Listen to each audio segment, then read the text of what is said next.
Shanti.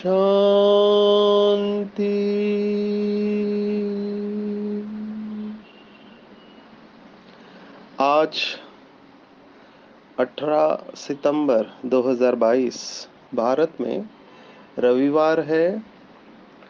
Today is 18 September 2022 and it's Sunday in Bharat. आज की मुरली का जादुई रहस्य स्वयं को प्रेरणा देने के लिए magical secrets of today's Murli for motivating the self. सचमुच में बाबा के बच्चे कितने भाग्यवान हैं जो स्वयं मास्टर टीचर, ज्ञान का सागर, निराकार ज्योति बिंदु शिव बाबा टीचर बनकर हमको पढ़ा रहा है और वो सब राज हमको बता रहा है, शास्त्रों का सार हमको बता रहा है, जिसको पढ़ने के लिए लोग अपना पूरा जीवन देते हैं, जन्म जन्मांतर साधना करते आए, फिर भी परमात्मा की श्रेष्ठ प्राप्ति नहीं कर पाए। ऐसे गुह्य गुह्य राज बाबा बताते रहता है और भाषा कितनी अलौकिक है, सुंदर है, दिल को छू लेने वाली है। केवल ज्ञान नहीं देता है, साथ में बाबा शक्ति भी देता है। हमने सुना है दादियों से, दादियों ने तो बाबा की डायरेक्ट पालना ली है, बहुत सारे भाई बहनों ने लिए है, बहुत भाग्यवान है वो आत्माएं। और दादियों को हमने सुनते हुए देखा है, दादियाँ कहती थी कि बाबा जब सेवा देता है तो केवल सेवा नहीं देता है, साथ में शक्ति भी देता है। हम सब कितने भाग्यवान हैं।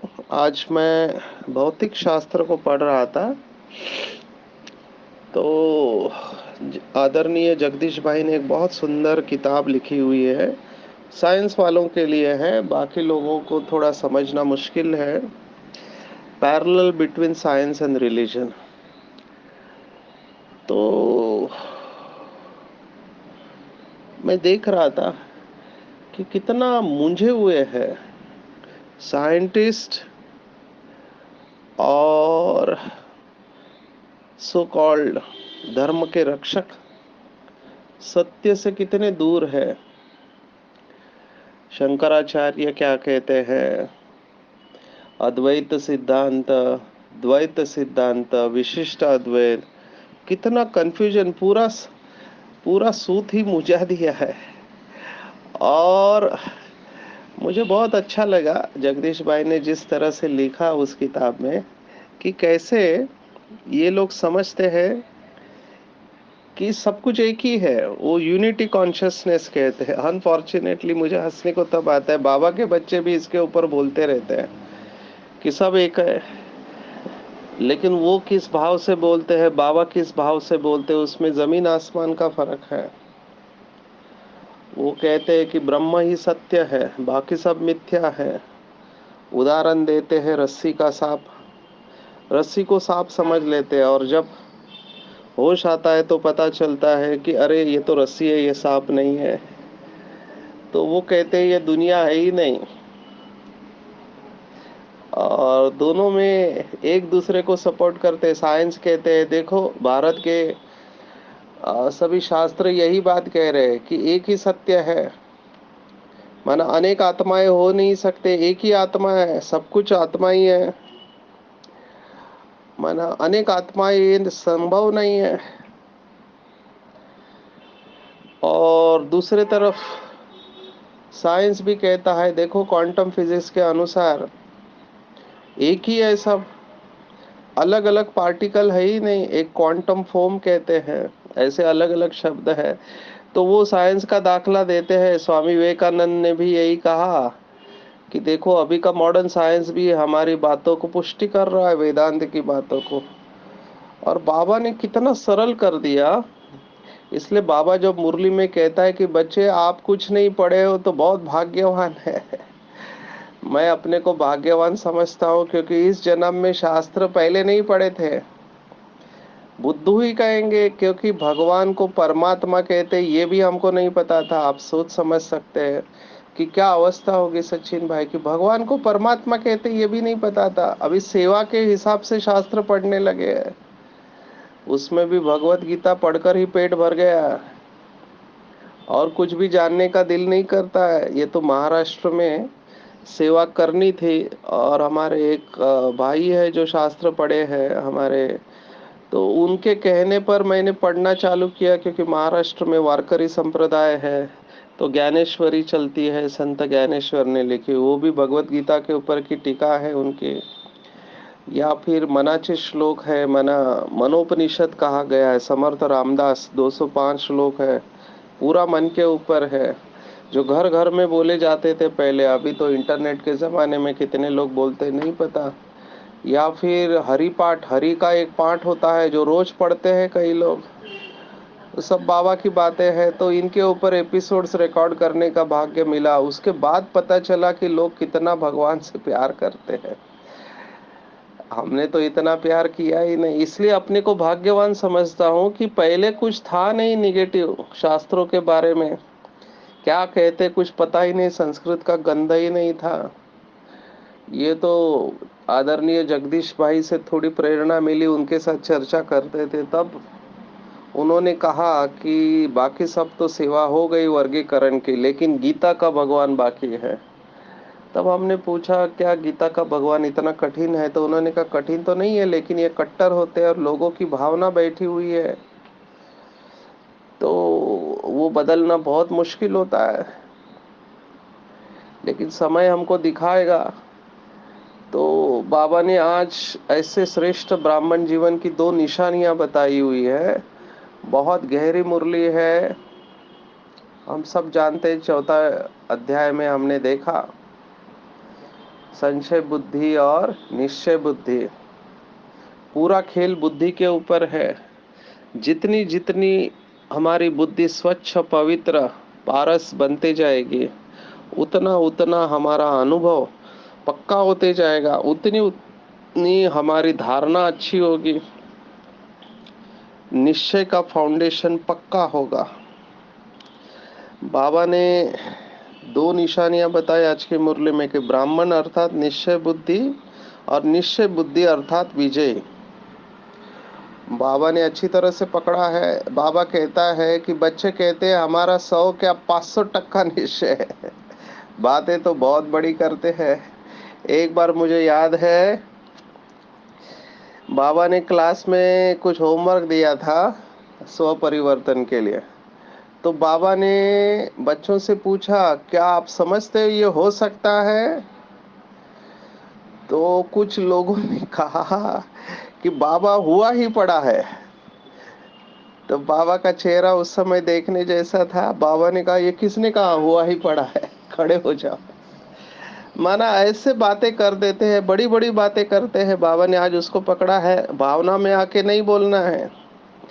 जैसे लौकिक में मैं जब सेशन लेता हूँ इमोशनल इंटेलिजेंस, भावनिक बुद्धिमत्ता के ऊपर हम सेशन लेते हैं, क्योंकि इस समय हम देख रहे हैं लोगों की भावनाएं उनके कंट्रोल में नहीं है। फिर क्रोध की हो, प्यार की भावना अति में जा रहे हो, तो भावना में आके बहुत सारे वायदे करते हैं। जब खुश होते हैं तो वायदे करते हैं।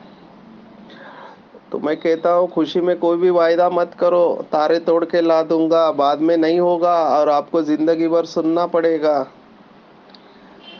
और गुस्से में कोई भी बड़ा डिसीजन नहीं लो, निराशा में भी कोई बड़ा डिसीजन नहीं लो, ये हम बताते हैं। क्योंकि वो जो मूड ऑफ होता है वो अल्पकाल का होता है। आपको बाद में मूड सुधारने के बहुत सारे मौके मिल सकते हैं, लेकिन उस वक्त जो आपने शब्द बोले गुस्से में, वो आप वापस नहीं ले सकते। वो जिंदगी भर याद रखते हैं लोग और सूद समेत वापस कर देते हैं। मैंने ऐसे बहुत देखे बाबा के बच्चे क्या क्या बोलते हैं गुस्से में आकर। जो ब्राह्मणों के डिक्शनरी में बोल नहीं है, तो उसका पढ़ाई के साथ कोई कनेक्शन नहीं है। एक प्रोफेसर बाबा का बच्चा देखा पॉलिटिक्स करते हैं। अभी पॉलिटिक्स ये शब्द अच्छा नहीं लगता है ब्राह्मण परिवार में, लेकिन गुस्से में बहुत कुछ कह देते हैं। एक ने कहा टीचर को, जिनको पैरालिसिस है, कि अपने कर्मों का फल भुगत रहे हैं, कर्म ही ऐसे किए, तुमको भुगतना ही पड़ेगा।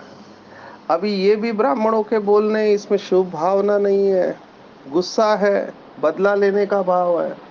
कभी भी हम गुस्से में ऐसे कुछ नहीं बोले जिसको बाद में हमको पश्चाताप करना पड़ेगा।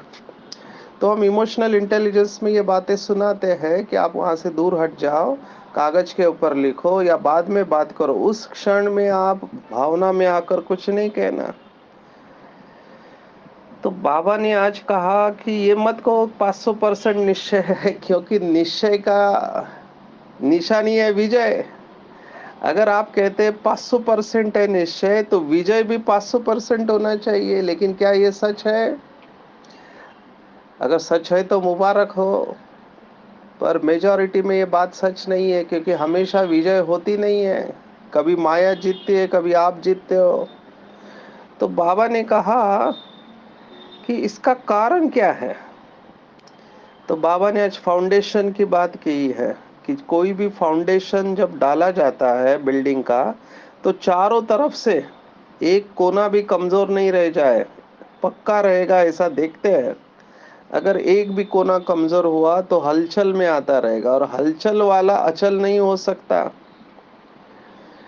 तो बाबा ने आज बहुत डीप राज बताया है अचल बनने का। तो इसको डबल अंडरलाइन करेंगे सभी बीके भाई बहने। इसके ऊपर और भी मुरलियाँ चली है। जो होशियार स्टूडेंट होता है वो चारों तरफ की किताबों से रेफरेंस लेके पढ़ता है। जो पढ़े लिखे हैं वो समझ सकते हैं मैं क्या कह रहा हूँ। बाबा के बच्चों को निश्चय बुद्धि के ऊपर जितनी भी मुरलियाँ चली है उसका संकलन करके उसको उसकी गहराई में जाना है, मास्टरी आनी चाहिए। तो मास्टरी के लिए आज की मुरली है 4 बातों में निश्चय। बाबा ने कहा, एक खुद में निश्चय, दूसरा बाप में निश्चय, तीसरा ब्राह्मण परिवार में निश्चय, और चौथा ड्रामा में निश्चय। ये चारों निश्चय पक्के होने चाहिए। अगर एक में भी कमजोर है तो भी आप हिलते रहेंगे, और हिलने वाला कभी शक्तिशाली नहीं हो सकता। हिलना नहीं चाहिए, हलचल में नहीं आना चाहिए। शुरुआत करते स्व के निश्चय से। जिनको खुद में निश्चय नहीं होगा वो लोग कौन सा गीत गाएंगे। बाबा ने कहा उनका एक ही गीत होता है, पता नहीं पता नहीं पता नहीं। अभी नॉलेजफुल आत्मा ये नहीं कह सकती कि पता नहीं। पता नहीं मतलब निश्चय नहीं है, तभी तो पता नहीं कह रहे। तो पता नहीं मेरा ड्रामा में पार्ट है या नहीं, पता नहीं मैं आगे जा पाऊंगा या नहीं जा पाऊंगा, पता नहीं मेरे संस्कार बदलेंगे या नहीं बदलेंगे। तो बाबा ने कहा कि भोले बनना अच्छा है, लेकिन दिल से भोले बनो। बातों में और कर्मों में भोले नहीं बनो। बाबा की श्रीमत है, अंडरलाइन है इस वाक्य को। दिल से भोले बनो, लेकिन बातों में और कर्मों में भोले नहीं बनो। मैंने देखा है बीके भाई बहनों को सफर होते हुए, लोगों की बातों में आ जाते हैं। खास करके मीठे बोलने वाले लोगों से बहुत बचना चाहिए। वो अपना काम निकालने के लिए मीठा बोलते हैं। अगर भाई बहने उनकी बातों में आ गए तो बाद में पश्चाताप पड़ेगा। मेरे सामने कई सारे केसेस हैं। सोचा ये सफ़ेद ड्रेस में है, बहन जी के साथ रहता है, बहुत अच्छा सेवादारी है, तो उनके बातों में आकर पैसे दे दिए। अभी वो फ़ोन ही नहीं उठा रहा है, पैसे देने की बात ही दूर। तो बहुत सारी डिससर्विस हुई, आखिर सेंटर छोड़ना पड़ा, यहाँ तक बात आ गई। क्यों? क्योंकि बातों में भोले बने, परखने की शक्ति कमजोर। कर्मों में भी भोले नहीं बनना चाहिए। बेचारा है पुराना है, रॉन्ग, फंस जाएंगे, बुरी तरह फंसेंगे। अंतिम समय है, माया चरम सीमा पर है। और हमने ऐसे परिवार टूटते देखे हैं। सेंटर के ऊपर भी हंगामा मचा है केवल इस बात से, क्योंकि कर्म में भोले बने हैं, किसी की बात के ऊपर विश्वास कर लिया। तो यहाँ पर कौन फंसते हैं? जो भोले बनते हैं वो फंसते हैं। तो भले हम संगम युग पर है, लेकिन ब्राह्मण के वेश में माया आ सकती है। शास्त्रों का उदाहरण हमने देखा। सीता का भाव अच्छा था कि ब्राह्मण है, भिक्षा देनी चाहिए, भाव बहुत अच्छा है, मदद करनी चाहिए, लेकिन मर्यादा छोड़ के कभी किसी को मदद नहीं करनी चाहिए, खास करके पैसे की मदद। बाकी भी किसी के ज्यादा प्रभाव में नहीं आना चाहिए, कि कई लोग बहुत चालाक होते हैं। हमने कहावत सुनी है, मुंह में राम बगल में छुरी, बगुला भगत। ये कहावतें ऐसे ही नहीं आई है, कुछ है इसके पीछे राज। तो बाबा ने स्पष्ट कहा गया कि बातों में भोले स्वयं को भी धोखा देते तो दूसरों को भी धोखा दे देते, और कर्म के भोले अपना भी नुकसान करते तो सेवा का भी नुकसान करते हैं। अंडरलाइन है, देखो दो बातें होती है जीवन में, डूज एंड डोंट्स। क्या करना है और क्या नहीं करना है। क्या करना है ये तो हमको बराबर पता होता है, लेकिन क्या नहीं करना है ये बहुत उससे ज्यादा इम्पोर्टेंट है।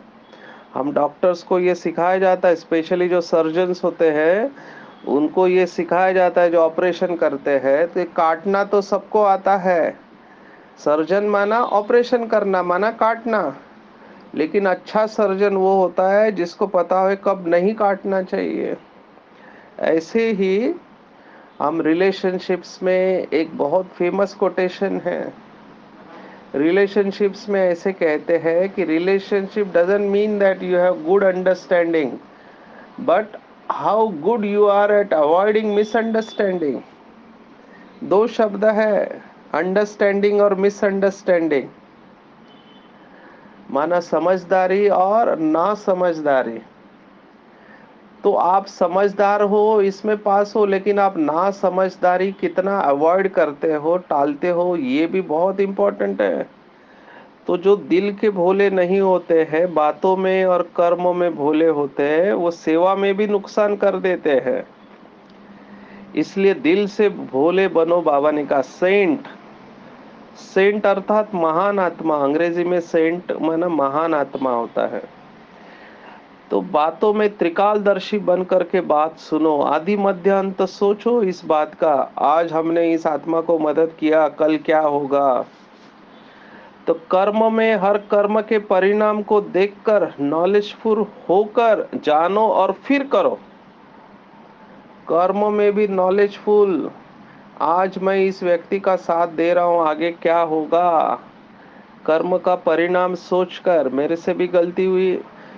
अभी कोई, हम क्या करते हैं, बेचारे भोले हैं तो मदद करना है, इसलिए हम मदद करने जाते हैं। अभी वही हमारा बड़ा दुश्मन बन जाता है बाद में। हमको निमित्त आत्मा ने कहा था कि इस आत्मा के साथ आप नहीं जाओ, हमने सोचा नहीं ये तो आत्मा बहुत अच्छी है, तो हम उसकी बातों के ऊपर गए, क्योंकि उन्होंने कुछ उल्टा सुल्टा सुना दिया। हमने सोचा कुमार है, पुराना है। अभी आज वही बहुत कुछ कर रहा है जो नहीं करना चाहिए।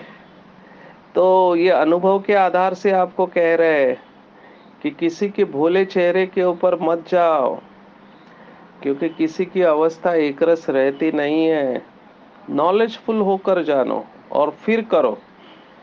फिर नहीं कहना, ऐसे नहीं कि होना तो नहीं चाहिए था लेकिन हो गया, बोलना नहीं चाहिए था लेकिन बोल दिया। इससे सिद्ध है कि कर्म के परिणाम को न जान भोलेपन में कर्म कर लेते हैं। और ये भी नहीं सोचो हम तो भोले हैं, बाबा माफ कर देगा। रॉन्ग। हमने तीसरे अध्याय में देखा, कर्म अकर्म विकर्म की गति।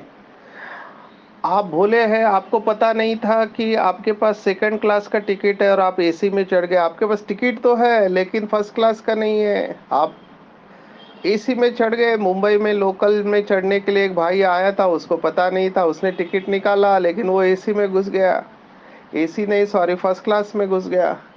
टीसी आया तो उसने कहा मेरे पास तो टिकट है, तो टीसी ने कहा ये टिकट तो सेकंड क्लास का है, फर्स्ट क्लास में है, आपको दंड भरना पड़ेगा। तो उसने कहा नहीं मुझे पता नहीं था। टीसी ने कहा वो कायदा नहीं चलता है, आपसे गलती हुई, आपको दंड भरना पड़ेगा। तो ये मत सोचे कि हम तो भोले हैं, हमको पता नहीं था। ड्रामा छोड़ता नहीं है किसी को, कर्म माना उसका फल भुगतना पड़ेगा। तो बाबा कहता है कि दिल का भोला सबका प्यारा होता है। तो विधि बाबा ने बताया चारों बातों का समान परसेंटेज वाला निश्चय हो। देखो बाप में निश्चय, इसमें तो मेजॉरिटी बच्चे पास हैं, क्योंकि बाप को मनाना बहुत इजी होता है। बाप भोला भंडारी है और क्षमा का सागर है, रहम का सागर है। उसको सब सच सच बता दो तो वो माफ कर देगा। तो बाबा से हम सर्टिफिकेट तो ले लेते हैं, सबसे टफ सर्टिफिकेट है दूसरों से सर्टिफिकेट हो। बाबा ने कहा आज की मुरली में, कई बच्चे कहते हैं कि परिवार में खिटखिट है, ब्राह्मण परिवार में आपसे चलना सहज है। तब बाबा ने कहा बच्चे, आप जो सतयुग में जाओगे आप अकेले नहीं रहेंगे ना, राजा रानी और बच्चा। सतयुग में तो राजधानी है, तो राजधानी में सबके साथ चलना है। तो आप ये नहीं कह सकते कि ये ऐसा क्यों होता है, ऐसा क्या होता है क्या। ऐसी आत्मा कभी भी प्रसन्न चित्त नहीं रहेगी, प्रश्न चित्त है। तो हमको जीवन मुक्ति का वर्षा लेना है तो ब्राह्मण परिवार में भी निश्चय चाहिए। और ब्राह्मण परिवार में एक ही बात आपको स्टेबल कर देगी कि राजधानी में सभी की जरूरत होती है। अगर कोई बाबा का बच्चा बनकर ऐसा कर्म करता है जो नहीं करना चाहिए, अंडरलाइन करेंगे इसको, अगर कोई बाबा का बच्चा बनकर ऐसा कर्म करता है जो नहीं करना चाहिए, तो फिर समझने का ये राजा बनने के लायक नहीं है। उसमें अपनी अवस्था क्यों खराब करने के। बाबा के सभी प्रकार के बच्चे हैं, अभी कोई तो चांडाल बनेगा ना। आज मुझे किसी ने कहा कि बाबा के बच्चे काम विकार में कैसे जा सकते हैं। तो बाबा के सभी प्रकार के बच्चे हैं, ये भी बोले जो ऐसा प्रश्न पूछते हैं। इतना भोला भी नहीं बनना चाहिए। कलयुग का समय है, हमको बहुत अलर्ट रहना चाहिए, किसी की बातों के ऊपर नहीं जाना चाहिए। अगर आपको कभी भी डाउट है तो निमित्त आत्माओं को पूछना चाहिए। तो राजधानी बन रही है, सभी की जरूरत है, तो इस बात को ठोक पीट कर पक्का करेंगे, अपनी अवस्था कभी भी खराब नहीं करेंगे। स्लोगन बना ले, अपने बुद्धि में बिठा दे, गलती कोई दूसरा करे मैं अपनी अवस्था क्यों खराब करूं। मुझे शुभ भावना शुभ कामना नहीं छोड़नी है। आग लगी है तो मेरा काम है पानी डालना, ना को आग को भड़काना। मेरा काम है दुआएं देना और दुआएं लेना। इसको बहुत पक्का करना है। जितना जितना सोल कॉन्शियस हम होते जाएंगे, देही अभिमानी बनते जाएंगे, उतना यह अवस्था नेचुरली आएगी। गुस्सा नहीं आएगा, रहम आएगा, अभिमान नहीं आएगा, स्वमान में स्थित हो जाएंगे। तो ये ऑटोमेटिकली आता है। तो दूसरों को देखकर अपनी अवस्था खराब नहीं करना है, ब्राह्मण परिवार में संतुष्ट रहना और संतुष्ट करना है। चौथी बात, ड्रामा। ड्रामा में बहुत सीन होंगी, कल भी हमने देखा। कोई सीन अच्छी होगी, कोई सीन अच्छी नहीं होगी। तो शौक नहीं लगना चाहिए कभी भी किसी बात का। ड्रामा में शौक लगता है, इसका मतलब ड्रामा का पार्ट पक्का नहीं है। मुझे दादी की विशेषता याद आ रही है, जब ब्रह्मा बाबा ने शरीर छोड़ा, पक्का हो गया, डॉक्टर ने डिक्लेयर किया, तब दादी ने पूरे भारत में सबको फोन लगाए, बड़ी बहनों को। और फोन करने के बाद में दादी पहला प्रश्न पूछती थी कि क्या आपका ड्रामा का पार्ट पक्का है। तो सामने से जवाब आता था, हाँ दादी ड्रामा का पार्ट पक्का है, ड्रामा कल्याणकारी है, हूबहू रिपीट होता है, एक्यूरेट है।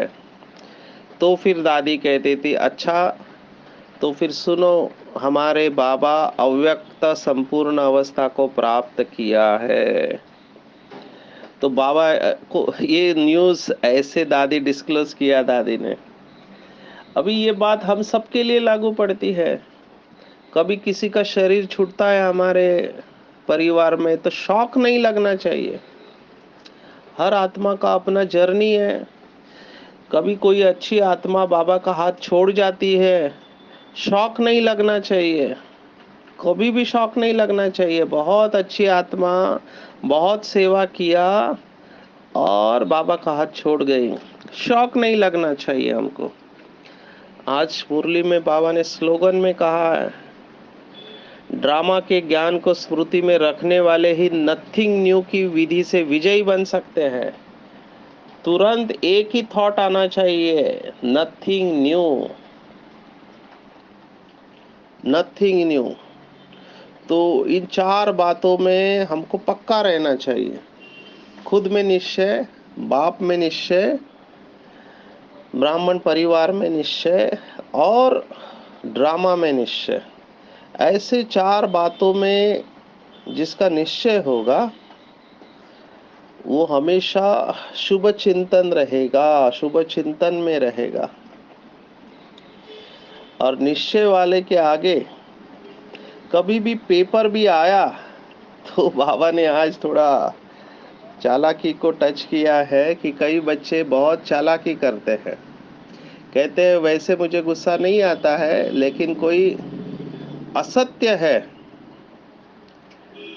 असत्य है, झूठ को देख करके गुस्सा आता है। तो बाबा ने कहा उसने गलत काम किया, वो ठीक है, तो आप जो होश छोड़ के जोश में आके बोल रहे, क्या ये सही है? तो बाबा ने हमेशा ये कहा कि सत्यता के साथ सभ्यता जरूरी है। तो सभ्यता पूर्ण अपनी बात को सिद्ध करो, सभ्यता छोड़ के नहीं सिद्ध करना है। क्योंकि असभ्यता की निशानी जिद है और सभ्यता की निशानी है निर्माण। सत्यता को सिद्ध करने वाला सदैव स्वयं निर्माण होकर सभ्यता पूर्वक व्यवहार करेगा। बिल्कुल निर्माण होना चाहिए।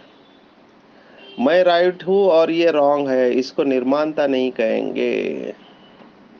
देखो लौकिक दुनिया में भी ये कहावत है, अगर कोई सत्य को सिद्ध करता है तो समझो कुछ ना कुछ समाया हुआ है। तो बाबा ने आज फिर से वो लाइन दोहरा दी कि सत्य को सिद्ध करने की आवश्यकता नहीं है, सत्य को स्वयं में सिद्ध होने की शक्ति प्राप्त है। सत्यता ऐसा सूर्य है जो छिप नहीं सकता, चाहे कितनी भी दीवारें कोई आगे लगाए, सत्यता का प्रकाश कभी छिप नहीं सकता। इसलिए अपने को सिद्ध नहीं करना है, शुभ चिंतक रहना है। स्व के साथ, सर्व के साथ शुभ चिंतक रहेंगे, उनका ही तीर लगेगा। बाबा ने वरदान में और डीप बात कही कि आप कब संकल्प व संस्कार को सेकेंड में कब परिवर्तन कर सकते हैं। तो बाबा ने कहा ट्रैफिक ब्रेक का अभ्यास चाहिए, क्योंकि व्यर्थ और निगेटिव की गति बहुत फास्ट होती है। फास्ट गति के समय पावरफुल ब्रेक चाहिए, नहीं तो एक्सीडेंट हो जाएगा। तो तभी आप स्व परिवर्तक स्व विश्व परिवर्तक बन सकेंगे और सभी को अपने फरिश्ता स्वरूप द्वारा सुख शांति का वरदान दे सकेंगे। तो इसको लाइटली नहीं लेना। आज दिन भर में हम चेक करेंगे कि क्या मेरा निश्चय का फाउंडेशन पक्का है या निश्चय के जगह पे संशय है। मैं कल्प कल्पक विजय रतन हूँ, ये वही श्रेष्ठ ब्राह्मण परिवार है, ये वही बाबा है और ड्रामा में मेरा पार्ट हीरो एक्टर का है। पूरा ड्रामा मेरे ऊपर चल रहा है। मैं विजयी नहीं बनूंगी तो कौन विजयी बनेगा? स्वयं सर्वशक्तिवान मेरे साथ है, इसलिए मेरी विजय निश्चित है। इतना निश्चय पक्का होना चाहिए। निश्चय जितना पक्का होगा उतना हर कर्म में हमारी विजय समाई होंगे। विजय के वाइब्रेशन ही होंगे हमारे हर कर्म में। मुझे कहानी याद आ रही है।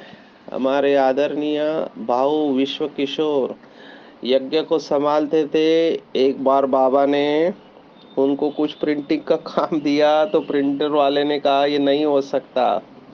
उनको इतना निश्चय पक्का था, बाबा निश्चय के लिए उनको याद करते, अटल निश्चय और नशा संपन्न भाव की विशेषता। अटल निश्चय नशा संपन्न। उन्होंने उस प्रिंटर वाले को कहा आप चाहो तो भी इसको रोक नहीं सकते, ये भगवान का कार्य, ये हुआ ही पड़ा है। उसका निश्चय देखकर उसने भी हाँ कर दिया। तो ये है निश्चय बुद्धि विजयंती।